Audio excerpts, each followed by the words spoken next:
The bitter January wind cut through my thin coat as I hurried down Mulberry Street toward Bellissimo, the upscale Italian restaurant where I worked part-time.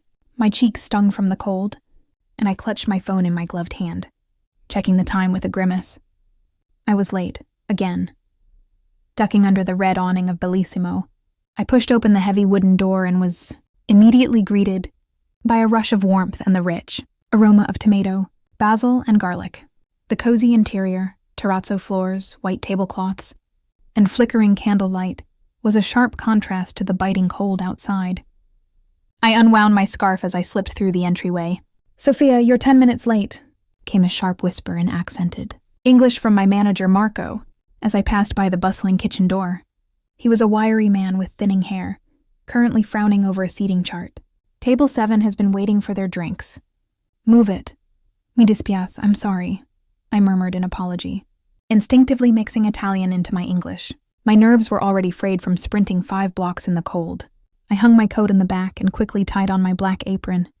Marco thrust a tray into my hands with an impatient huff, and I balanced it carefully, heading out to the dining floor. A quick scan of the room told me everything I needed to know. Bellissimo was packed tonight. Families lingered over pasta at corner tables. Couples twirled spaghetti and shared secret smiles, and the chatter of content diners hummed in the air. But at the center, commanding my attention, was table 7. There were 5 men seated at table 7, and even without Marco's warning, I could tell they were VIPs. They carried themselves with an easy, confident authority. 4 of them wore suits that likely cost more than I'd make in a year. The 5th man, at the head of the table, was especially striking. Late 30s or early 40s. Dark hair swept back from a strong-boned face, and an aura of quiet power that seemed to make the air around him still.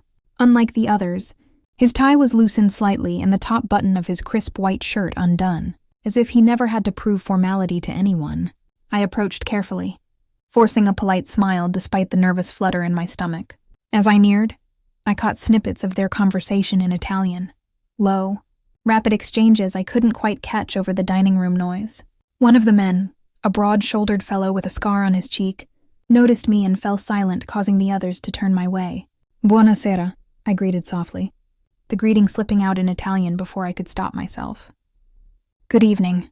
Their eyebrows rose almost in unison. Usually I kept my knowledge of languages to myself at the restaurant, and the unassuming waitress draws less attention, but it had been an automatic reflex. The man at the head of the table, the one with the commanding presence, fixed me with a curious gaze. His eyes were a piercing gray, cool and assessing under dark, thick lashes. Up close, he was even more intimidatingly handsome, the kind of man who looked like he belonged in a tailored suit in an advertisement, rather than sitting in a Little Italy restaurant. But there was something dangerous coiled beneath that polished exterior. I could sense it in the way his gaze sharpened on me. He responded in English, voice low and smooth. "Good evening. You speak Italian?" I realized my slip and cleared my throat. Just a little," I lied, balancing the tray against my hip. "What can I start you with?" The men exchanged glances. One of the others, a genial-looking older man with silver at his temples, smiled at me and ordered a round of Prosecco to start. I scribbled on my pad, feeling the weight of their attention still on me, especially the gray-eyed leader. As I turned to fetch their drinks, I heard one of them murmur in Italian, "Lei capisce? Does she understand?" I kept my stride smooth, as if I didn't hear. In truth, I understood perfectly. Fluent Italian, French, Spanish, and a smattering of Russian languages were my passion and one of the few things I could thank my unpredictable upbringing for. My mother, an Italian by birth, had moved us between countries frequently during my childhood. Following her work as a translator, I had grown up equally at home in backstreet Roman cafes and stuffy London libraries. Languages came as second nature to me. But here in New York, working as a waitress to pay off student loans and to support my ailing mother back in Italy, I usually kept that part of myself under wraps. No sense in drawing attention or inviting questions. By the time I returned with a chilled bottle of Prosecco and 5 elegant flutes, Table 7 had shifted into an intense discussion. They had papers spread out, odd for a dinner, and spoke in hushed, rapid-fire Italian. I caught a word here and there. Shipments, Montreal, percentages, the tone suggesting negotiation or strategy. Definitely not a casual social dinner. I pretended not to notice, focusing on pouring the pale, sparkling wine. As I leaned between the suited men to fill the final glass, I glimpsed a black pistol holster just beneath one man's jacket, the dull metal of a gun catching the light. I nearly faltered, heart lurching, but steadied myself. I replaced the bottle on my tray, careful not to reveal my unease. Suddenly, the pieces clicked. The guarded way they sat, backs to the wall. The way the restaurant's owner, normally gregarious, had personally escorted them to the best table with a deep respect.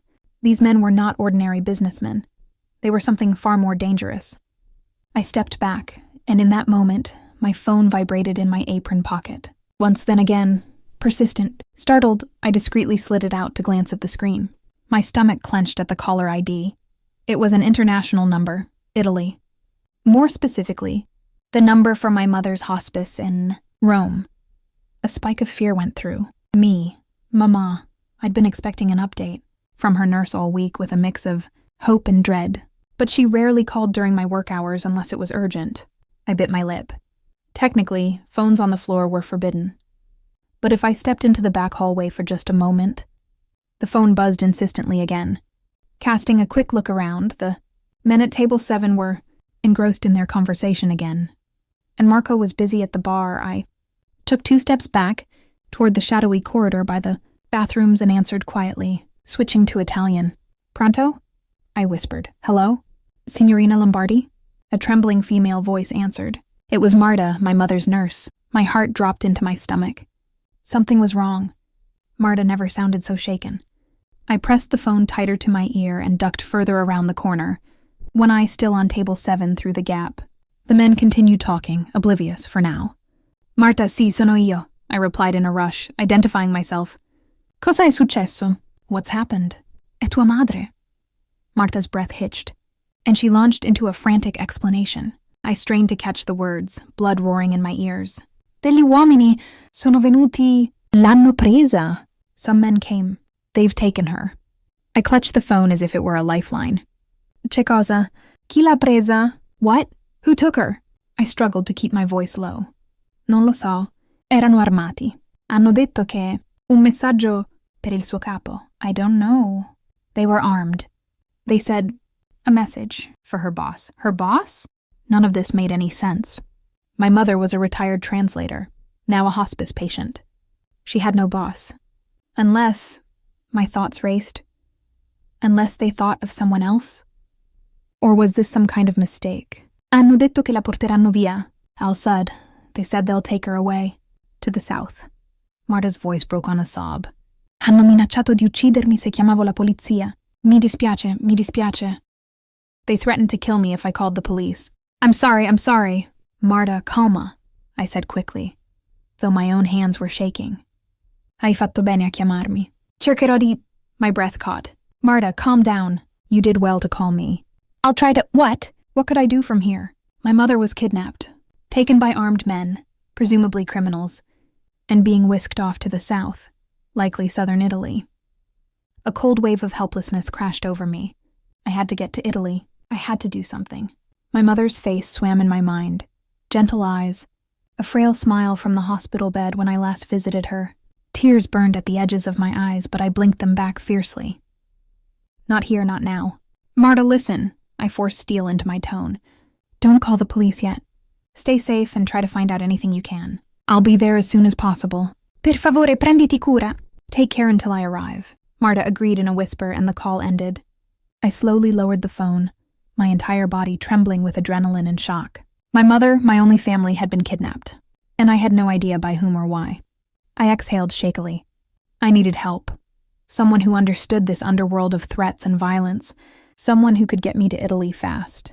My savings were thin, and booking a last-minute flight would drain what little I had. Even then, I had no plan for what to do once I got there. I was a linguist, not a detective or a fighter. I wiped a hand over my eyes. Focus, Sophia. One step at a time. First, get out of here. Marco would have to forgive me. Family emergency was an understatement. I turned to head back toward the kitchen, ready to beg Marco for the rest of the night off, when I collided with a solid wall of muscle. No, not a wall, a man. One of the men from table 7, the scar-cheeked, broad-shouldered one, had silently followed me. I nearly yelped, stepping back. His dark eyes flicked from me to the phone in my hand. I wasn't sure how much he'd heard, but his expression was stone hard. I'm sorry, I stammered in English, trying to slip past him. Excuse me, he didn't budge. In fact, he shifted slightly to block my path more fully. My pulse kicked up in fear. Over his shoulder, I could see the rest of Table 7 now watching us. The entire restaurant felt like it receded, my field of vision narrowing on the dangerous figures now fixated on me. The scarred man said nothing. Instead, he inclined his head as if listening to an instruction only he could hear. An earpiece. I realized belatedly, mostly hidden in his ear. My mouth went dry. What had I gotten myself into? Is everything all right, miss? The smooth, controlled voice of the gray-eyed man spoke from the table. He addressed me calmly, but there was an undertone that prickled my skin, as if he already knew something was amiss. Under the weight of his stare, I struggled to find my voice. Yes, sir, I'm sorry for the interruption. My voice sounded brittle to my own ears. I tried to smile, a reflex of customer service, but it failed to form. He stood up from the table in one fluid motion. The other men fell silent, watching him as he fixed me with a look that pinned me to the spot. He was taller than I'd realized, with broad shoulders filling out that suit with understated menace. I'm afraid something urgent has come up, I managed.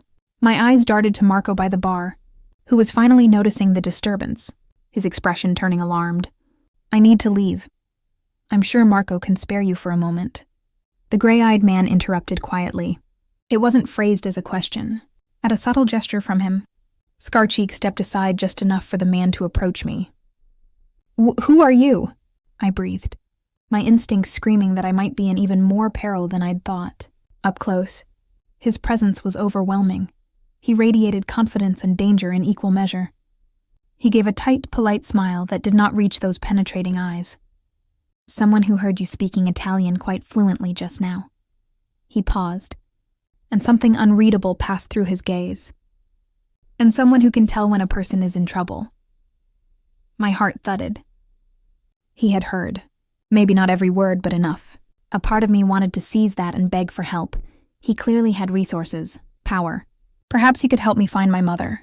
But another part, the wary survivor in me, balked at trusting a stranger, especially one who all signs indicated was entangled with organized crime. The gun under his associate's jacket was proof enough of that. It's nothing I can't handle, I lied, straightening my back. Thank you for your concern, but I really must go. Family emergency. At that, something flickered in his gaze, understanding, perhaps. He inclined his head. Of course. Family is everything. I wasn't sure if I imagined the slight emphasis he put on that statement.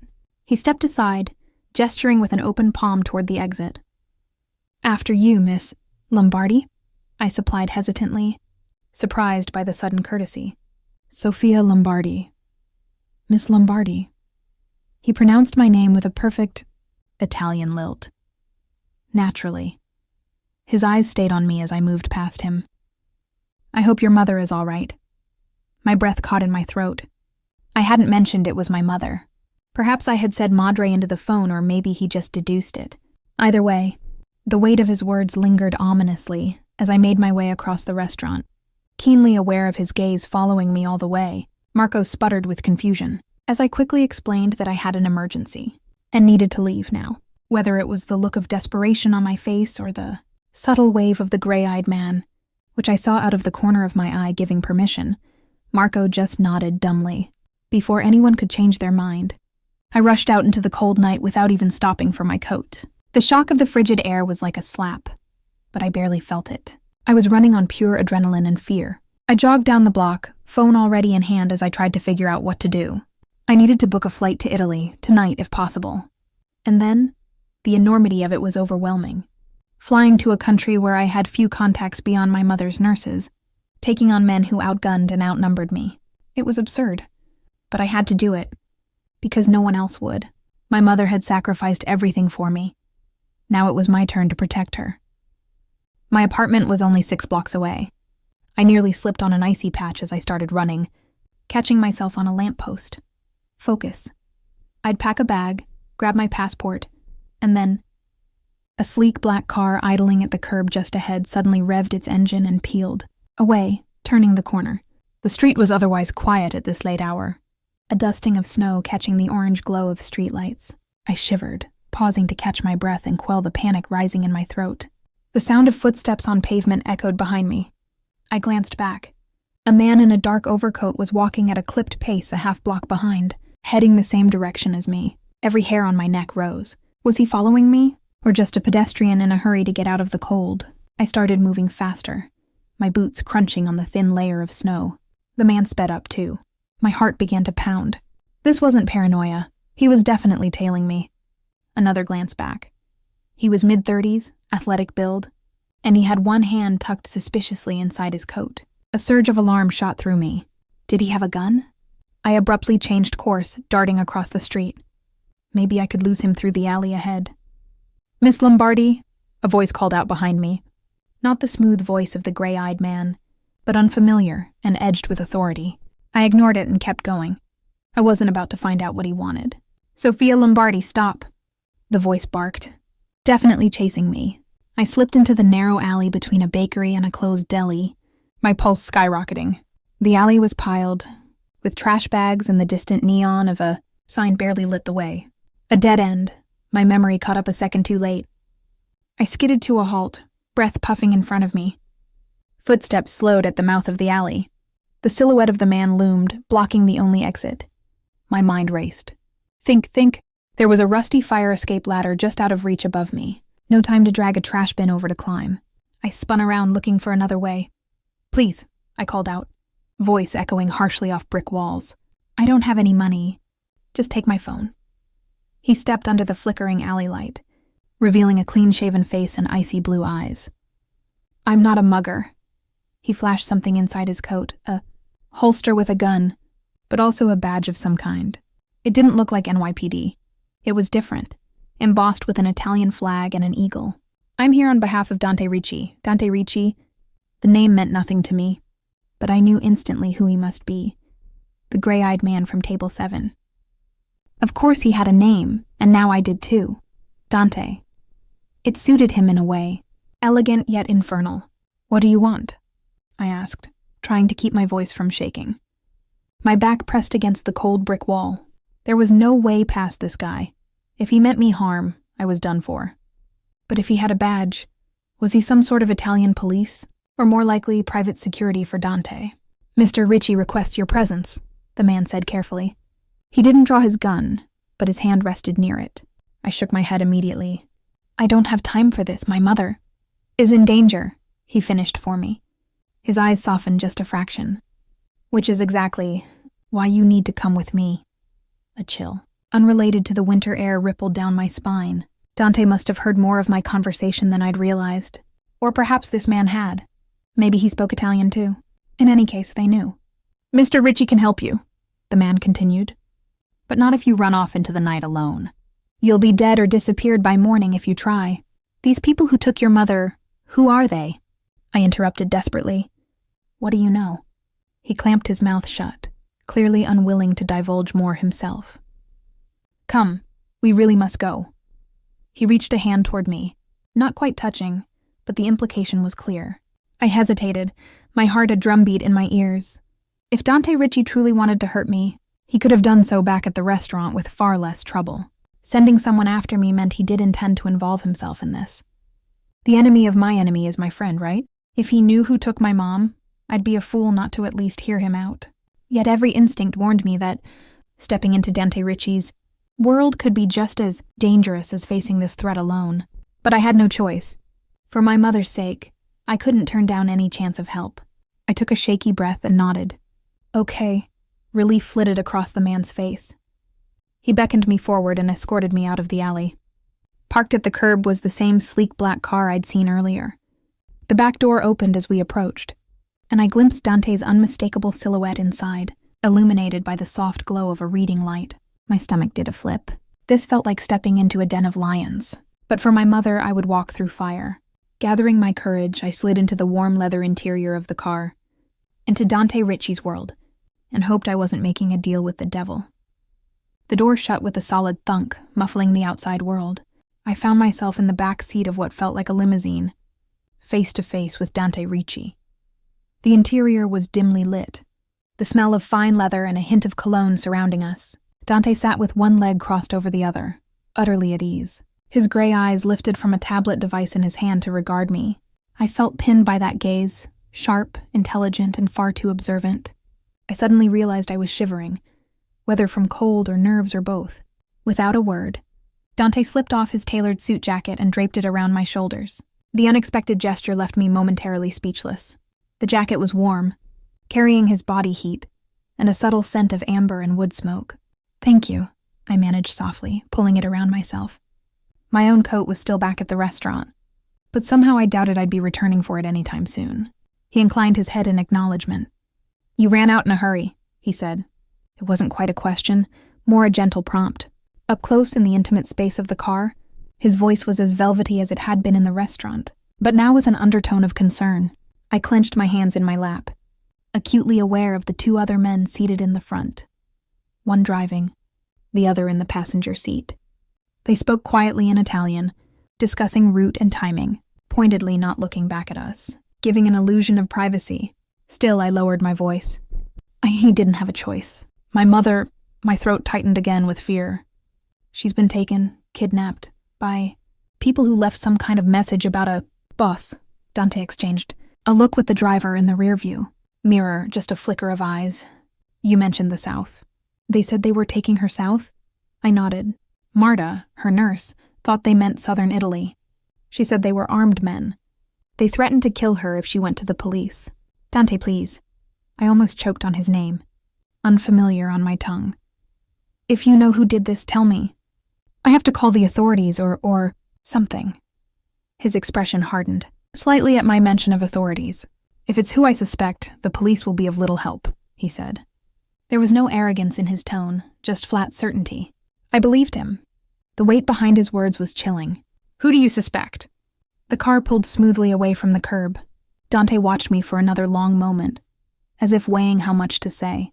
There's a man, he said slowly, who has been making trouble for my business. His name is Alessi Ferrero. I racked my brain, trying to recall if I'd heard that name. It sounded vaguely familiar, but I couldn't place it. Is he Mafia? Like you? I blurted before I could bite my tongue. A ghost of a smile touched Dante's lips. You speak plainly. Refreshing. He didn't confirm or deny the Mafia part, which in itself was confirmation. Ferrero leads a crew that has been expanding, aggressively from Calabria up, through Campania and Lazio. Recently, he's set his sights on Rome, and beyond. My mother is in Rome, I whispered, more to myself. And if he was targeting people in Rome? Indeed, Dante's jaw tightened, and for a moment a cold fury flickered across his face. He and I have some unfinished business. If Ferrero's men took your mother, it might not be entirely coincidental. I stared at him. You think they took her because of you? That sounded absurd. My mother and I were nobodies in the grand scheme. How would a criminal in Italy even know? I had crossed paths with Dante in New York tonight? Dante tented his fingers, elbows resting on his knee, and regarded me thoughtfully. I'm still trying to puzzle that out myself. Perhaps it was random, perhaps not. But either way, Ferrero will use anyone he can as leverage or punishment. Targeting family members, it's a tactic he favors. A muscle in his cheek ticked. I sensed this was personal for him. Punishment for what? I asked quietly. His eyes found mine in the dim. For any perceived slight, for being associated with me maybe, if he thinks you are, or for disobedience to him by others. It could even be mistaken identity. I won't know until I find out more. His voice softened. What matters now is getting your mother back safely. And dealing with Ferrero. The casual way he said it sent a small shiver through me that had nothing to do with the cold. I realized I was about to align myself with a mafia boss to save my mother from another mafia boss. How had my life twisted into this nightmare in the span of a few hours? I looked down at the fine leather seat, Dante's jacket still around me. Why are you helping me? I whispered. He was silent. I dared a glance at him. His face was shadowed, unreadable. Because, Miss Lombardi, he said at last, it seems we have a common enemy, and I do not tolerate the kidnapping of innocent women. There are lines even men like me should never cross. His voice held a conviction that made me believe him. Strange as that was, a criminal with morals, an oxymoron surely. But Dante Ricci clearly had a code of honor he lived by. Also, he added, almost as an afterthought, I could use someone with your linguistic talents. Your Italian is flawless, and I suspect you know other languages as well. I tensed, so he had noticed my accent. But there was no point denying it now. Yes, I'm a translator, or I was. I speak a few languages. Ottimo. Excellent. That could prove useful. Ferrero's network is diverse. He employs men from various ethnic groups. If we run into any complications, having someone who can understand multiple tongues is an asset. I swallowed. He was already talking as if I were part of his team. What exactly are you proposing? Come with me to Italy, Dante said, as simply as if inviting me for coffee. I intend to confront Ferrero and retrieve your mother. But it won't be a simple task. I could use your insight into your mother's situation and any linguistic help along the way. In return, he spread his hands slightly, I will ensure your mother's safe return, and your safety as well. Go with him to Italy. The idea was both terrifying and tantalizing.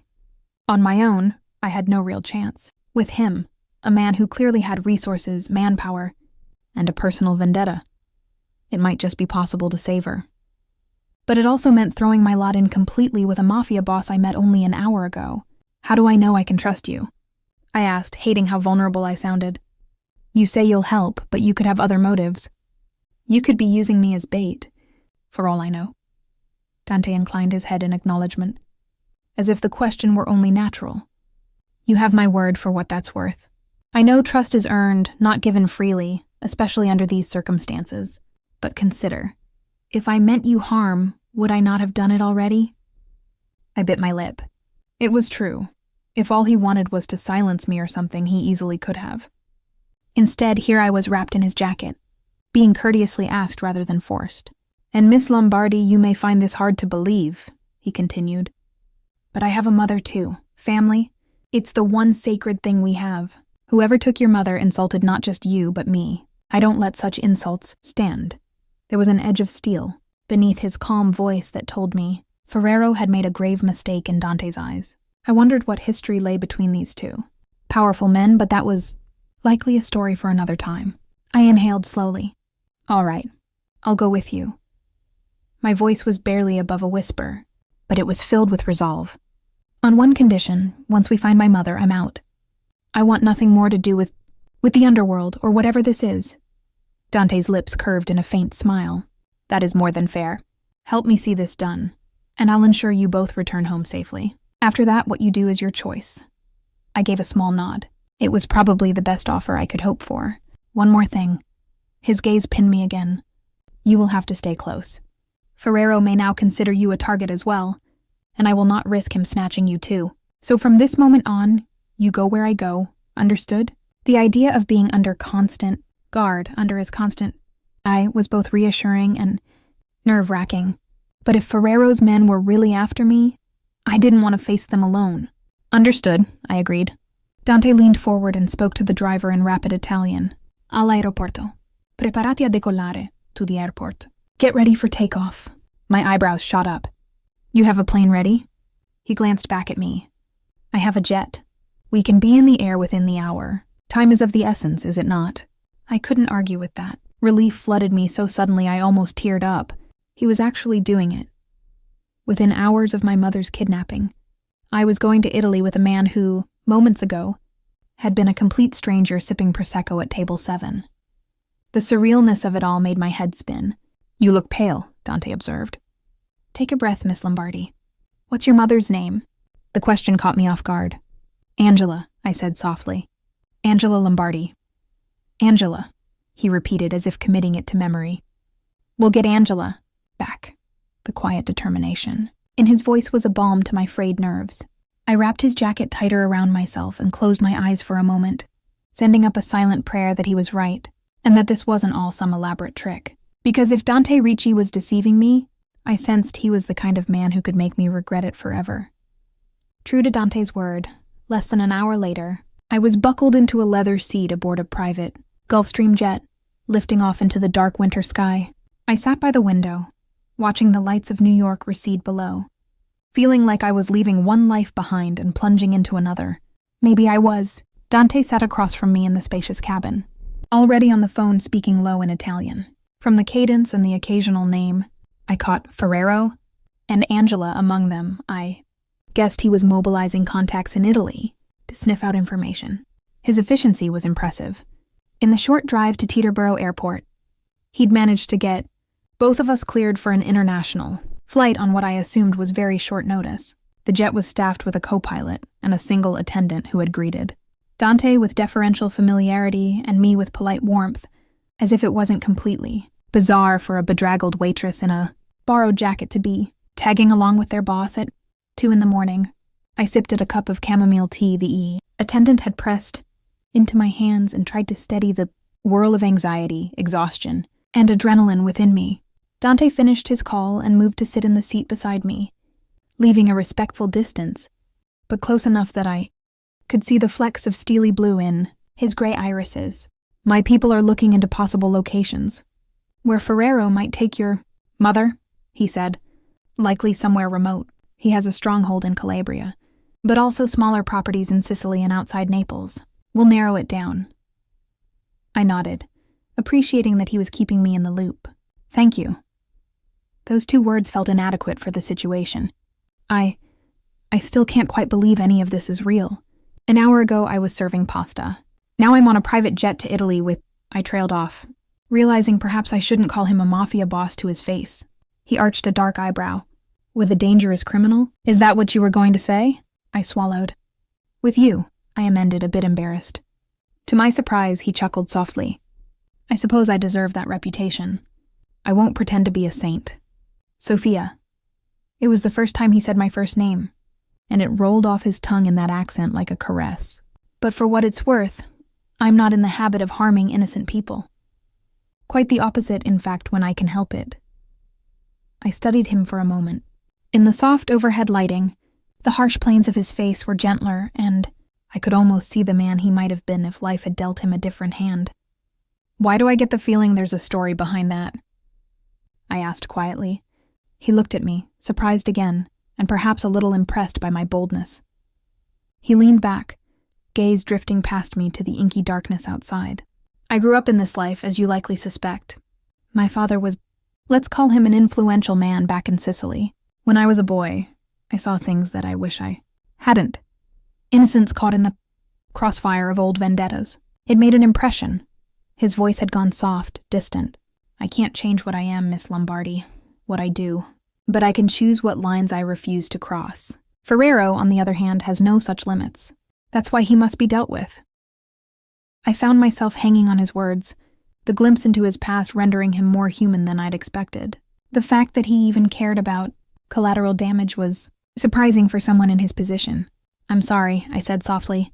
And when he looked at me in question, I added, for the boy you were, having to see those things. Something like pain flickered in his expression. Quickly masked, he inclined his head in thanks. We lapsed into silence. My eyelids were growing heavy as the stress and lack of sleep caught up. As if sensing this, Dante stood. Get some rest while you can. It will be a long day tomorrow. He moved to a seat further forward, giving me space. Part of me was relieved. I wasn't sure how to act around him yet. But another part felt a tiny pang that he left. Ridiculous. Curled up under a soft cashmere throw the attendant provided, Dante's jacket still draped over me like a protective shield, and closed my eyes. The last thought I had before sleep claimed me was that, against all odds, I felt safer with Dante Ricci nearby than I ever would alone. Dawn broke gray and cold. By first light, Dante had assembled a team of his most trusted men, about half a dozen, all grim-faced and armed to the teeth. They gathered in the courtyard of a private hangar in Rome as he outlined the plan. A 2-vehicle approach to the remote farmhouse where Ferrero was supposedly holding my mother. A scout had confirmed seeing armed guards on the property overnight, and a helicopter matching the one used in the abduction had been spotted in a field nearby. It had to be the place. We had landed in Rome at sunrise, and Dante wasted no time. A car was waiting to take us, straight from the airfield to speak, with Marta at the hospice. The meeting with her had been brief and emotional. She confirmed that the kidnappers spoke with strong Calabrian accents and cruelly, told my mother, your husband sends his regards as they took her. That chilling message, and Dante's reaction to it, revealed a hidden connection.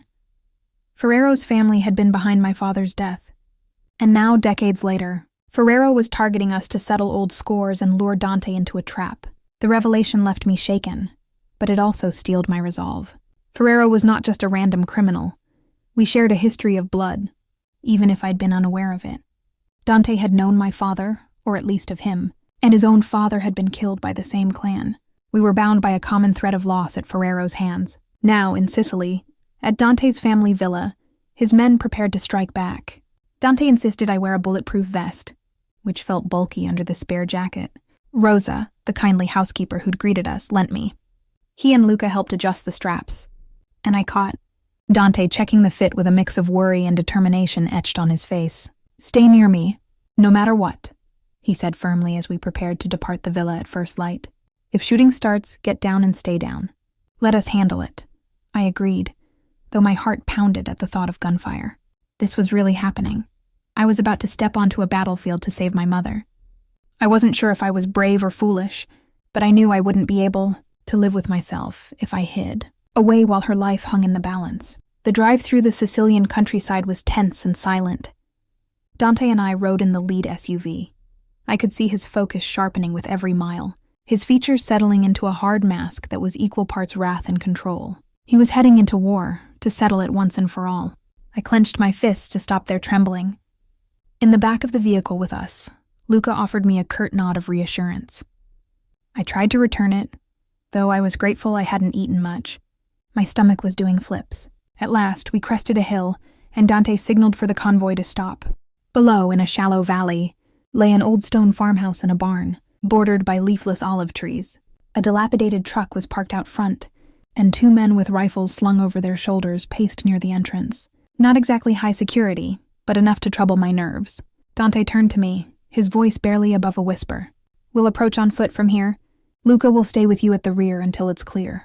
"Understood?" I swallowed and nodded. "Be careful," I whispered. It was all I could manage.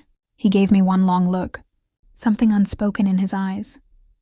Perhaps an apology for what violence I might witness or a promise of his return. Then he slipped out of the car. The others fanned out, moving low and swift through the brush. I stayed crouched behind an old stone wall, watching anxiously as Dante and his men advanced toward the farmhouse. My heart thundered in my ears, nearly drowning the distant bleating of goats on the hillside. What happened next was quick and chaotic. One of the guards must have spotted a glint of sunlight on a weapon. Because he shouted an alarm, Dante's men broke cover, and a flurry of suppressed gunshots snapped the morning stillness. One guard went down. The other ducked behind a stone well, returning fire. Luca pressed me flat to the ground as bullets zinged through the air. I bit back a cry, adrenaline surging like ice in my veins. Over the low wall, I saw Dante move with lethal grace, flanking the remaining guard. A burst from his handgun and the man crumpled. Silence fell. My ears rang. It had been only seconds, but it felt like an eternity. "Go," Dante signaled us. Luca hauled me up and we ran to join Dante by the farmhouse door. My legs felt like jelly, but I forced myself forward. My mother was inside. Nothing else mattered.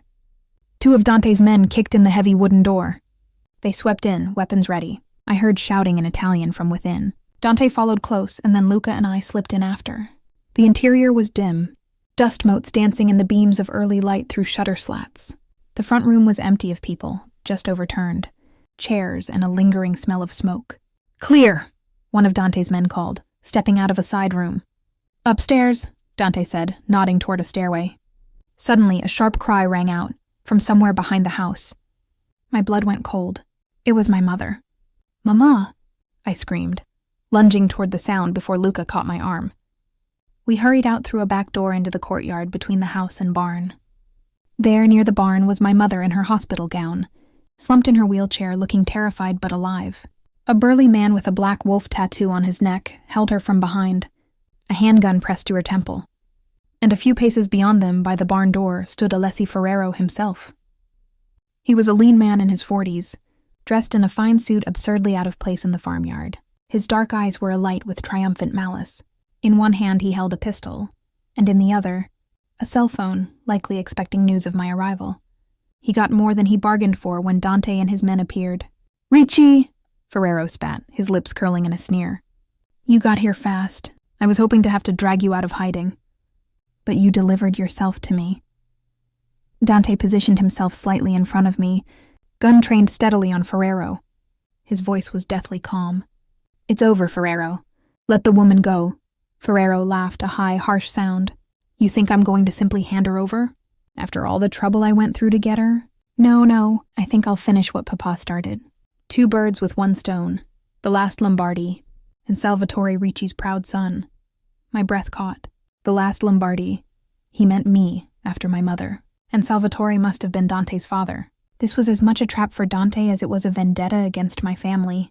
Dante's jaw tightened. Your father paid for his sins, Alessi. And you're about to join him if you don't back down. Brave words. Ferrero sneered. But my man here can put a bullet in the old woman's brain before you pull that trigger. Shall we test whose reflex is faster? No, I cried out, stepping forward before Dante could stop me. Please don't hurt her. I raised my hands, trying to keep them from shaking. Ferrero, I'm the one you hate, right? The daughter of Giovanni Lombardi. I'm right here. You have me. You don't need her. My voice broke. She's sick. She's done nothing to you. Ferrero regarded me with a cold smile. Ah, la bella figlia. You do look like him, you know. Same eyes. He took a step closer, gun now aimed vaguely in my direction. Your father was a stubborn fool. If he had just obeyed, so many tragedies could have been avoided, but at least I get to sweep up the remnants of that mess now. I felt Dante tense, as if he might lunge at Ferrero and rip him apart with his bare hands, but he held still, the barrel of his pistol trained on Ferrero's heart. Alessi, Dante said in a low, deadly timbre. This is between you and me. Let them go and we settle it. Ferrero grinned. Tempting, but no. I think I'll watch you suffer first. He nodded to the tattooed man. Do it. Time slowed to a crawl. The henchman snarled and shifted his aim from my mother's head toward me. I saw the muzzle flash. A shot rang out. I braced for pain, but Dante moved faster. He shoved me aside, a forceful, desperate motion. A sharp gasp left his lips as the bullet meant for me struck him instead. Dante! I screamed as he staggered. Chaos erupted. In the split second, Ferrero's attention flickered toward Dante. A thunderous crack split the air. Luca had fired. Hitting the henchman square in the chest, the man toppled, releasing his grip on my mother's wheelchair. Ferrero roared in fury and swung his pistol toward the fallen Dante, finger tightening on the trigger. A surge of pure wrath and terror flooded me. Without thinking, I dove in front of Dante, arms spread to shield him. Ferrero's gun barked, but I never felt the bullet. Another shot sounded almost simultaneously, and Ferrero's face went slack with surprise. His weapon slipped from his fingers as he crumpled to his knees, a red stain blooming on his pristine shirt. One of Dante's men had flanked him and fired the shot that ended it. Alessi Ferrero pitched face forward into the dust, dead. All I could hear in the aftermath was my own ragged breathing and the ringing in my ears. The scent of gunpowder burned my nose. It was over. It was over. Mama! I snapped out of my daze and scrambled to my mother. She was weeping, eyes huge with relief as Luca untied the cords binding her to the wheelchair. I threw my arms around her frail form, careful of the IV port still taped to her hand. She felt so light and fragile, but she was solid and alive in my embrace. Oh, thank God, I sobbed. She clutched me weakly, whispering my name over and over, tears wetting my shoulder. Sophia. Figlia mia, she rasped. I was so afraid. I'm here, Mama, I'm here. I pulled back and cradled her face, brushing her graying hair back. Her pulse fluttered under my fingers, but she managed to smile through her tears. Then I remembered. Dante. I whirled around to find him collapsed on one knee, a hand pressed to his side. Blood seeped between his fingers. Dante! I rushed to him as Luca and the others secured the area. The men confirmed Ferrero was dead and no more threats lurked. But all my focus was on Dante's ashen face. It's nothing, he insisted through gritted teeth, though his voice lacked its usual strength. Just a scratch. Let me see, I demanded, fear sharpening my tone. He relented, and I peeled back the fabric of his jacket and shirt from his left side. The vest he wore had caught part of the bullet's force, but a red gouge marked where the bullet had punched through the edge into flesh. We need a medic. I called to no one in particular, my voice high with panic. Already on the way. one of Dante's men said, speaking into a radio. Dante caught my hand, drawing my gaze back to his. Sophia, are you hurt? The fact that he asked while he was the one bleeding made my heart squeeze painfully. I'm fine, I managed, tears blurring my vision. You saved me. He gave a faint, crooked smile. Of course. As if there had never been any question. My composure broke. I flung my arms around him, heedless of his injury, and buried my face against his neck. He went still in surprise for a beat. Then I felt his good arm wrap around me tightly. Grazie, I whispered brokenly against his skin. Thank you, Dante. Shh. He stroked my hair once gently. It's over now. You're both safe. I pulled back enough to look at him. We were both a mess. Dusty, tear-streaked, blood-stained. But in that moment, I'd never seen a man so worthy in my life. He had risked everything for us. My heart brimmed with gratitude and something deeper, something that scared and thrilled me. He winced then, pain flaring in his side, and I remembered he still very much needed medical attention. I helped ease him to sit against the wall of the barn. One of his men rushed over with a first aid kit and began efficiently dressing the wound. My mother, despite her weakness, insisted on reaching out to touch Dante's arm. Thank you, signore, she said hoarsely. You saved us. Dante shook his head humbly. I'm sorry you were put in danger, Signora Lombardi. Rest now, you'll be home soon. She gave him a gentle, motherly smile, eyes flicking to me with a look I couldn't quite interpret. Was that approval? Before exhaustion overcame her, and she slumped back in her chair. The next hour was a blur. Paramedics arrived and tended to my mother and Dante. We were whisked away by Dante's helicopter to a private hospital in Palermo where my mother was admitted for recovery and Dante's wound properly treated. Fortunately, the bullet had passed cleanly through Dante's side without hitting any major organs.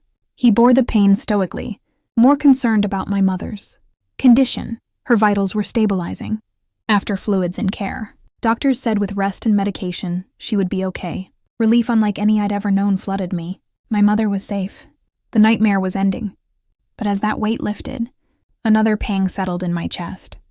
The realization that soon I would have to say goodbye to Dante and return to my normal life. 2 days later, a cool winter sun shone over the Rome airport tarmac where I stood with my mother beside a waiting jet. Dante had insisted on flying us home to New York in his private plane to ensure our comfort and safety. My mother, bundled in a coat and looking frail but much better, was already aboard, having given us some privacy with a knowing smile. Our luggage and provisions were packed. There was nothing left but the farewell. Dante stood before me, a bandage visible under his open-collared shirt. His face was back to its composed mask, but I knew him well enough now to notice the tightness in his jaw, the reluctance in his posture. We hadn't had a moment, truly alone since the rescue. There had been doctors and nurses, then coordinating the quiet handling of Ferrero's demise with his associates. Now at last, we had a brief quiet. I searched for words, but they felt inadequate. I don't know how to thank you, I began softly, looking up into those storm cloud eyes that had become so dear to me, for everything. You saved my mother's life. You saved my life. You owe me nothing, Dante said firmly. It is I who should thank you for trusting me, for helping me put an end to a very dark chapter. We stood a foot apart, a gulf of unspoken feelings between us. I realized my hands were trembling. I clasped them together to still them. So, what now? It was a foolish question. Now I would fly home and Dante would continue his life here, balancing on the knife's edge of power and peril. Our worlds would separate as abruptly as they'd collided. The thought brought a dull ache to my chest. He cleared his throat. Now you take your mother home and live your life, free of all this. His voice was gentle, but each word felt heavy. I've already arranged for discreet security to watch over you both in New York for a while, just in case any of Ferrero's remnants stir up trouble. But I don't expect they will. And you? I asked. You'll be okay? A wry smile touched his lips. It will take more than a scratch to do me in. I'll be fine. We lapsed into silence. This was it, the parting of ways. Yet I couldn't move. Something inside me screamed that walking away now was wrong, that I was leaving behind. What exactly? A dangerous man who had become my protector? My friend? Something more? Dante broke the silence first. Sophia, My name sounded like a caress in his mouth. I meant what I said the other night. After this, you're free of any obligation to me. I want you to be safe and happy. Away from my world. He hesitated, the slightest tremor in his composed facade. But know that if you ever need me, if you ever even want to see me, I'll come. Wherever you are. Tears pricked my eyes. This reserved, controlled man was laying his feelings bare as best he could. He was telling me the choice was mine. I swallowed against the tightness in my throat. What if... My voice faltered, but I forced myself on. What if I want to see you again? His eyes darkened, hope and caution warring within them. Then I'll be here in a heartbeat. You need only say the word. A tear escaped down my cheek. This isn't exactly a fairy tale ending, is it? I said with a shaky laugh. No white horses or promises of happily ever. After Dante's hand reached up to gently wipe the tear from my skin. No, he agreed softly. Our worlds aren't a fairy tale. But that doesn't mean this is the end of our story. That was all I needed to hear. I closed the distance between us and rose on my tiptoes, winding my arms around his neck. His arms came around my waist instantly, as if he'd been waiting for permission. I pressed my lips to his in a kiss that poured every unspoken emotion into it. Gratitude. Passion, longing, and above all, promise. He returned my kiss fervently, one hand cradling the back of my head, the other drawing me tight against him. Time fell away. All the doubts, the fears about the future dissolved in the heat of that embrace. There was only this moment, and the quiet understanding, passing between us that we meant far, more to each other than circumstance, had allowed us to say. When we finally parted, both breathless, he rested his forehead against mine. Ti voglio bene, Sofia, he murmured, voice rough with emotion. I care for you deeply. It wasn't quite an I love you, but it resonated with a profound sincerity. Anch'io, Dante, I whispered back. Me too. For a long second, we simply held each other on the windy tarmac, committing every detail to memory, his lashes against his cheek as he closed his eyes, the way his shoulders rose and fell with steady breaths, the warmth of his embrace shielding me from the chill. At last, Dante pulled back, cupping my face in his hands. Go, he said softly. Your mother is waiting. And I will wait too. I nodded, sliding my hands down to his and squeezing them once before stepping away. My heart felt both heavy and buoyant at once, a bittersweet mix. I ascended the steps to the jet and turned at the cabin door for a final glance. Dante stood where I'd left him, a solitary figure against the gray morning sky. He lifted a hand in a subtle wave, a rare smile ghosting across his lips. Not a goodbye, but a see you later. I pressed my fingers to my lips and extended them toward him, a promise carried on the distance. Then I stepped inside. As the jet took off, I watched from the window as Dante's figure grew smaller below, until he was just a memory against the patchwork of Rome. My mother gently took my hand, offering comfort and understanding. Leaning back, I closed my eyes. So much had changed in the span of a few days. I had ventured into a deadly underworld, faced fear and loss, and discovered an unexpected connection with a man who lived in shadows. It wasn't a neat ending tied with a bow, but it was real and hard-earned. Whatever the future held, whether Dante and I would find our way back to each other or remain as two souls that crossed paths intensely, I knew neither of us would ever be the same. We had saved each other in different ways, forging a bond tempered by danger and sacrifice. And it all began with a phone call in Italian answered at exactly the wrong time. Or perhaps, in fate's grand design, at exactly the right time.